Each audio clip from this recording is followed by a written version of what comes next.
우리가 인간이라고 하는 삶의 어떤 그 보편성을 가지고 접근했을 때, 아, 인간이 왜 살아야 되느냐? 저 사람이 생각하는 사고방식은 인간이 살아가는 데 있어서 첫째는 뭔가 즐기려고 하는 취미가 있습니다. 즐기려고 하는 거. 근데 그 즐기는 그 순간으로 끝나는 게 아니라 그걸 오래오래 두고 감상을 해야 된다는 거예요. 감상을. 그걸 이제 완상이라고 그렇게 표현이 되어 있는데, 그 다음에 두 번째는 그 즐겁게 논일고 거기서 감상하면서 거기서 맛을 가져야 된다. 맛이 없으면 안 된다.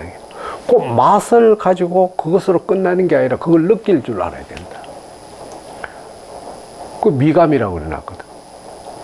근데 우리가 보편적으로 살아가는데 즐길 줄도 알고 감상할 줄도 알고 맛을 볼 줄도 알고 그걸 느낄 줄도 알지만은 순간순간은 느껴도 내가 시작해가지고 죽을 때까지 같이 즐기고 같이 감상하고 같이 맛을 보고 같이 느낄 수 있는 거는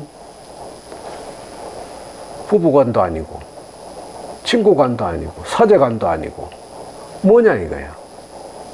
이것을 이 한자라는 사람은 차밖에 없다 이거야. 이 차는 즐기고 감상하고 맛보고 느끼는 그 순간을 죽을 때까지 해도 실정이 안 난다 이거예요. 마누라도 우리가 데리고 살면 한 10년 정도, 나는 뭐 결혼 안 해봤으니까 모르겠지만 보통 그 결혼한 사람들 얘기를 들어보면 한 10년 살면은 조금 실정이 느끼다가 한 20년 30년 되면 꼴도 보기 싫어진다. 응? 근데 죽을 때까지 실정을 느끼지 않을 수 있는 거는 차밖에 없다고 이 사람이 얘기를 한 것을 가지고 그것을 삼팽지고라고 그래. 삼팽지고. 우리가 불교에서 오영락이란 말을 하잖아요. 그게 이제 재물, 그 다음에 색, 배우자, 그 다음에 음식, 그 다음에 명예, 그 다음에 수면. 이 5가지를 얘기하는데 이 양반은 이제 명예와 수면을 빼고 재물과 배우자와 그 다음에 음식을 말한 거예요. 근데 우리가 재물도 평생 모아도 즐겁게 모아야 되는데 사실은 그 재물을 인해 가지고 내가 재물에 운영하는 주의 주체자가 아니고 재물에 종속되는 노예로서 살아간다. 응? 그뿐만 아니라 우리가 살아가는 데 있어서 배우자라는 것도 각자의 인격체로서의 존경이 아니고 나에게 배속되기를 바라는 거야.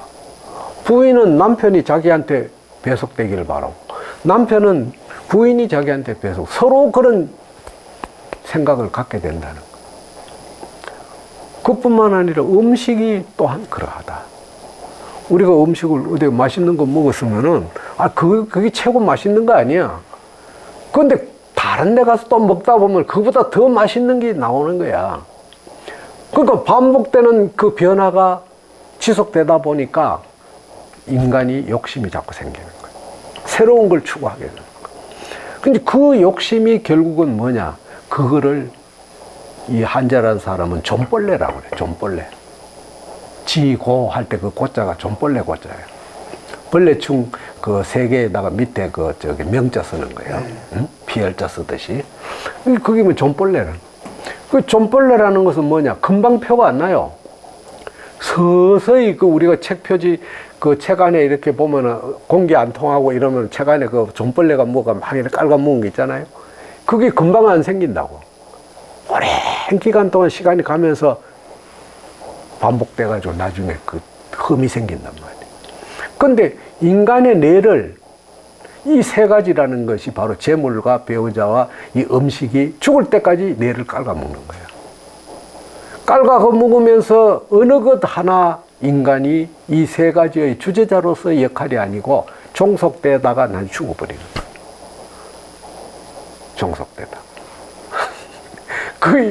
이 한자라는 사람이 이 다부를 쓴 것이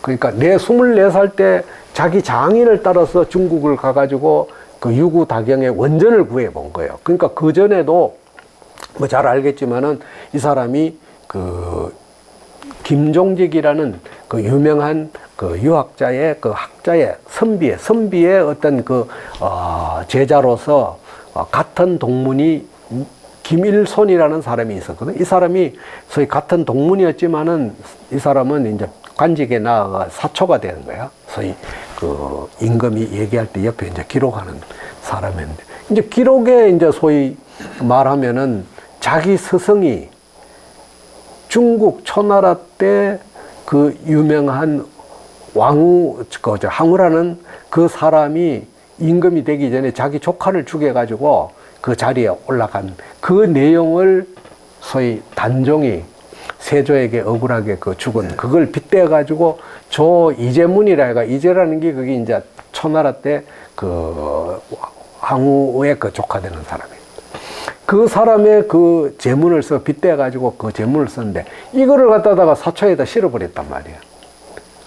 거기 이제 밀고를 해가지고, 간신배들 밀고를 해가지고, 이제 연산군이 그걸 나중에 이제 알게 된 거 아니에요. 알게 돼가지고, 이제 그 관련돼 있는 자기 할아버지를 갖다 쉽게 말해서 모욕을 시켰으니까, 알게 된 사람들을 전부 다 죽인 거예요. 이제 그게 이제 뭐 우리가 잘 역사 속에서 보면은 뭐 그 살인파가 있고 훈구파가 있잖아요. 훈구파라는 것은 이제 벼슬을 대대로 해가지고 내려온 엘리트 계층의 어떤 그런 벼슬아치들이고, 살인은 이제 소위 성종 때 그 시골에서 공부하다가 인재를 등용시켜가지고 그 사람들이 벼락 출세해가지고 하는 사람들이 많았잖아요. 근데 바로 이 김정직이라는 사람이 살인파에 거들어서, 김일성이도 살인파의 소속이고 이 한재도 살인파의 소속인데, 이 사람이 28살 때 죽었단 말이에요. 그러면 다부를 쓴 것이 뭐 아무 생각할 때 중국에 24세 때 갔다 와가지고 다경을 봤으니까 아마 26살이나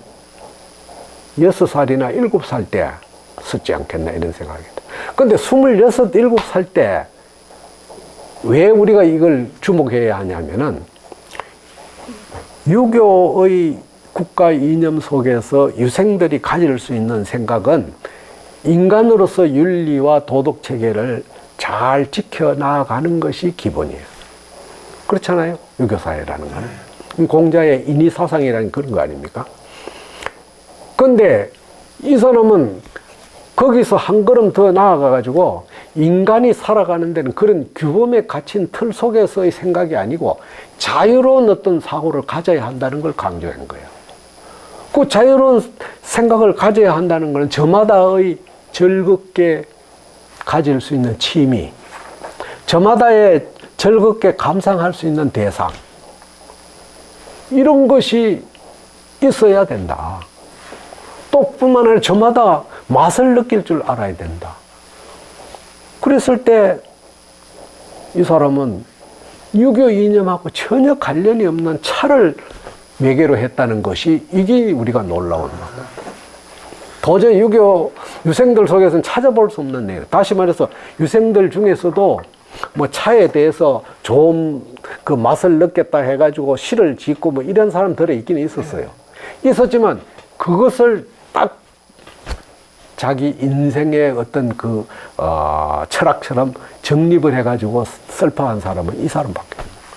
내가 그 발견한 거는 이 부분이, 이거는 참 보통 사람이 아니다.